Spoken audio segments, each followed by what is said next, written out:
سلامونه، وخت مو په خیر. لنډو خبرونو ته ښه راغلاست. کونړ کې کلنۍ تبلیغي اجتماع پای ته ورسېده. د کونړ په مرکز اسداباد کې دغه درې ورځنۍ راټولېدنه هر کال ترسره کیږي چې سږکال هم پکې د کونړ په ګډون د بېلابېلو ولایتونو زرګونه خلکو ګډون کړی و. د ریاست الوزرا اداري مرستیال مولوي عبدالسلام حنفي د بادغیس له والي ملا عبدالصمد جاوید سره وکتل. د بادغیس والي په دغه کتنه کې د ټولنیزې، اقتصادي او سیمهییزې حکومتولۍ د وضعیت ترڅنګ د خپلو فعالیتونو او کړنو په اړه ریاست الوزرا اداري مرستیال ته معلومات ورکړل.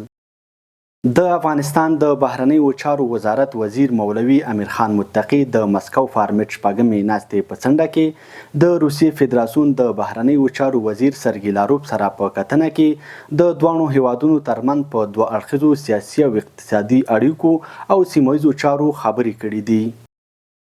د کډوالو او بیرته راستنیدونکو چارو وزارت وزیر خلیل الرحمن حقانی پکتیا ته د سفر په ترڅ کې د یاد ولایت د عبدالله بن مسعود مدرسې د حافظانو په پراغت غونډه کې ګډون وکړ.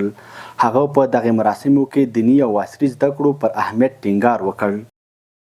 د غور ولایت په شهرک ولسوالۍ کې څه د پاسه 3 میلیونه افغانیو په لګښت د اوبو یو چک ډیم جوړ او ګټې اخیستنې ته وسپارل شو.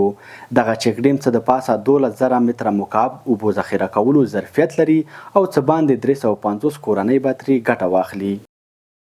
د کابل ښاروالۍ له لوري د ملګرو ملتونو د پروژوي خدمتونو د دفتر په مرسته اتمې ناحیې کې یو فرعي سړک د جوړولو چارې پیل شوې.